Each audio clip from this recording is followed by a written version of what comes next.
La droite a sauvé les meubles à Villeneuve-sur-Lot en remportant la législative partielle face au candidat de Marine Le Pen. Jean-François Copé a poussé un ouf de soulagement, allant jusqu'à y voir la validation de sa stratégie dite de la droite décomplexée, plutôt qu'une victoire ric-rac obtenue grâce au Front républicain. Les analyses divergent sur ce point et il faudra attendre une étude approfondie des résultats pour apprécier l'attitude exacte des électeurs de gauche. En attendant, deux choses sont certaines. La gauche au pouvoir va devoir apporter des solutions concrètes pour rassurer la fraction de son camp qui se réfugie dans l'abstention ou vote carrément FN. La droite, elle, sera confrontée lors des prochaines municipales à la tentation d'une partie de ses candidats de s'allier avec le FN.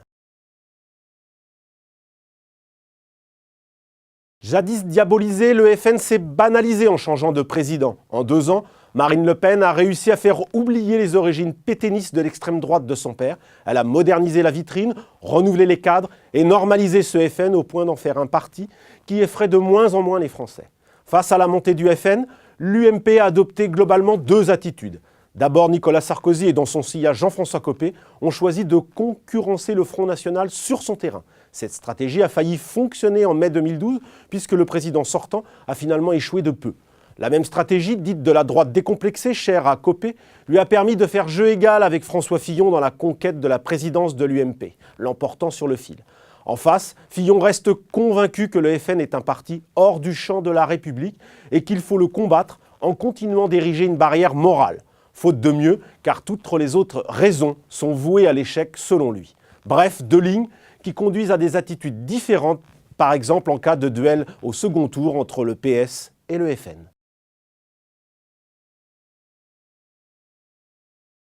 Pour l'instant, tous les dirigeants de l'UMP, au moins en public, s'accordent sur un point. Pas question de s'allier avec le Front National dans la perspective des municipales.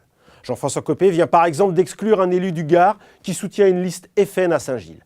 En privé, beaucoup d'élus UMP souhaitent pourtant que la direction du parti ne tape pas trop fort sur le FN. Dans le Sud-Est, des maires sortants seraient tentés de courtiser les représentants de Marine Le Pen, par exemple en enrôlant sur leur liste quelques conseillers municipaux FN sortants.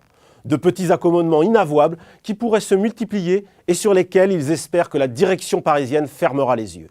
Plus voyant, il pourrait y avoir aussi dans certains départements carrément des alliances dans l'entre-deux tours, si on en croit certains proches de Marine Le Pen, des faits à vérifier au printemps prochain. La digue érigée en 2002 par Jacques Chirac est de toute évidence mise à rude épreuve. Dans les sondages, c'est du 50-50 chez les militants sur cette question centrale de l'alliance entre l'UMP et le FN. Le parti fondé par Jacques Chirac n'échappera pas à ce chantier, consolider ou non la digue.